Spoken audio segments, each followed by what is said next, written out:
এখন তাহলে আমরা ডার্সির সূত্র এবং চেজির সূত্র অনুসারে একটা অঙ্ক দেখব।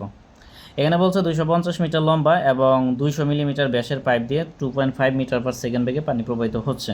উক্ত পাইপের ঘর্ষণজনিত কারণে হেড লস নির্ণয় করো। ডার্সির সূত্র অনুসারে, চেজির সূত্র অনুসারে, দুইটা সূত্র ফলো করে। এই অঙ্কটা মোস্ট একটা ইম্পর্টেন্ট অঙ্ক। এই অধ্যায়ে দুইটা অঙ্ক ইম্পর্টেন্ট, একটা হলো তোমার হেড লসের, আরেকটা কি এই চেজি এবং ডার্সির সূত্র অনুসারে হেড লস। দুইটাই মূলত হেড লস। তাহলে এখানে প্রশ্নে দৈর্ঘ্য দেওয়া ছিল 250 মিটার, তাহলে দৈর্ঘ্য আমরা এল এর মান নিব 250 মিটার। তারপরে ডায়া বা ব্যাস দেওয়া আছে 200 মিলিমিটার, তাহলে ডায়া বা ব্যাস ডি ইকুয়াল 200 মিলিমিটার নিলাম। এখন যেহেতু এখানে দৈর্ঘ্য মিটারে আছে, তাহলে আমরা মিটার করব। তাহলে মিলিমিটার থেকে মিটার আসতে গেলে 1000 দ্বারা ভাগ করতে হবে। আর এখানে ভেলোসিটি বা বেগ দেওয়া আছে 2.5 মিটার পার সেকেন্ড, তাহলে ভেলোসিটি বা বেগ V is equal to 2.5 metre per second নিলাম। তারপরে এখানে এফ এবং সি এর মান দেওয়া আছে, এই মানগুলো আমরা লিখে ফেললাম। লেখার পরে প্রথম কাজ হলো আমাদের ডার্সির সূত্র অনুসারে হেড লস বের করতে হবে। তাহলে ডার্সির সূত্র কি? S F equal to 4f L B square divided by 2gd। এখন এই যে এখানে যে এফ আছে, এটা বড় হাতেরও থাকতে পারে, ছোট হাতেরও থাকতে পারে, এটা নিয়ে কনফিউশন হওয়ার কিছু নেই।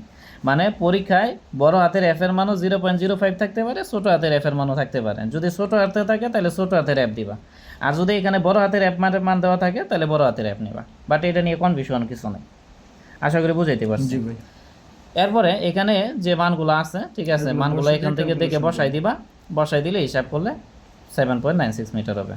এখানে জি এর মানটা লাগতেছে, জি এর মানটা কত? 9.81 মিটার পার সেকেন্ড স্কয়ার।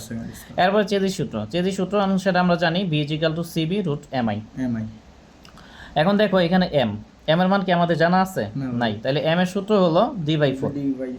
এটা মনে রাখবা যে এম এর ফর্মুলা হলো d/4। তাহলে ডি এর মান এখানে কত পাইছি আমরা? 0.2।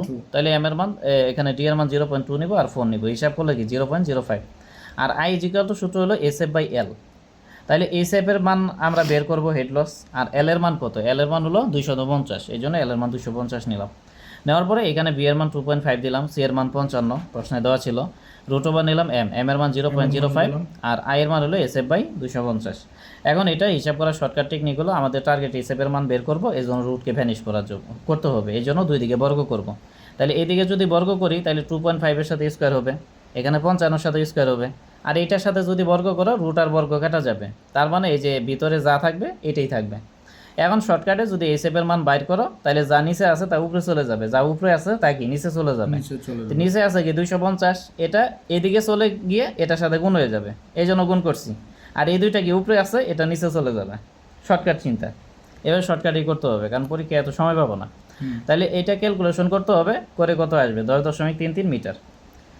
এখন কথা হলো যে বলতে পারে যে নির্গমন কত, প্রশ্নে করতেই পারে। যদি বলে নির্গমন কত, এটা কেমনে বের করবে, এটাও একটু দেখাই দিই। আমরা জানি যে নির্গমন কিউ ইজ ইকুয়াল টু কি? A B. Q is equal to A B. তাহলে এ মানে কি? π/4 ডি স্কয়ার, আর বি তো বি, তাহলে π/4 নিলাম ডি। ডি এর মান আমরা কত পাইছি? 0.2। তাহলে 0.2 নিলাম, আর ভি এর মান স্কয়ার ইনটু হলো ভি ভেলোসিটি। তাহলে ভেলোসিটি কত? ভি এর মান পাইছি 2.5। হ্যাঁ 2.5। তাহলে এটা ক্যালকুলেটরে হিসাব করব, হিসাব করো, করে দেখো কত আসে।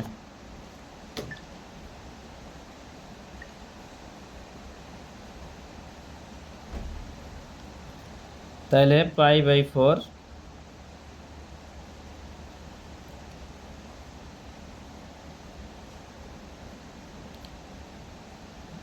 তাহলে হিসাব করে 0.00785 মিটার কিউব পার সেকেন্ড আসবে। এখন এটাকে যদি লিটার করতে বলে তাহলে কি করতে হবে?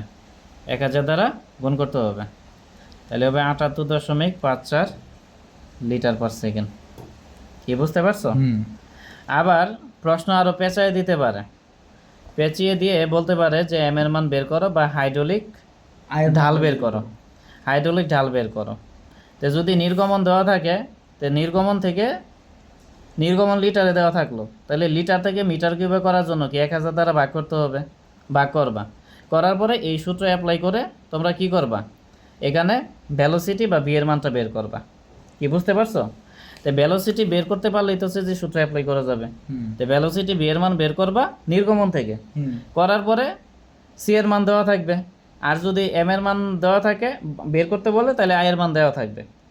ঠিক আছে। আর যদি আই এর মান বের করতে বলে তাহলে এম এর মান দেওয়া এম থাকবে, এর মান দেওয়া থাকবে। ঠিক আছে। সাধারণত এম এর মানটাই বের করতে বলে। এখন এম এর মানের আবার সূত্র হলো M equal to D by four, D/4 ঠিক আছে। তাইলে প্রশ্নে বলতে পারে যে ব্যাস নির্ণয় করো, তাহলে ব্যাস যে নির্ণয় করবা এটা কি এম এর মাধ্যমে নির্ণয় করতে হবে। তো ওই ক্ষেত্রে তোমার কি এম এর মানটা বের করতে হবে। কি বুঝতে পারছো? জি ভাই। তো প্রশ্নে যে পেজগুলো দিতে পারে আমি সব বলে দিলাম। এখন মূল কথা হলো প্র্যাকটিস করতে হবে, প্র্যাকটিস করলে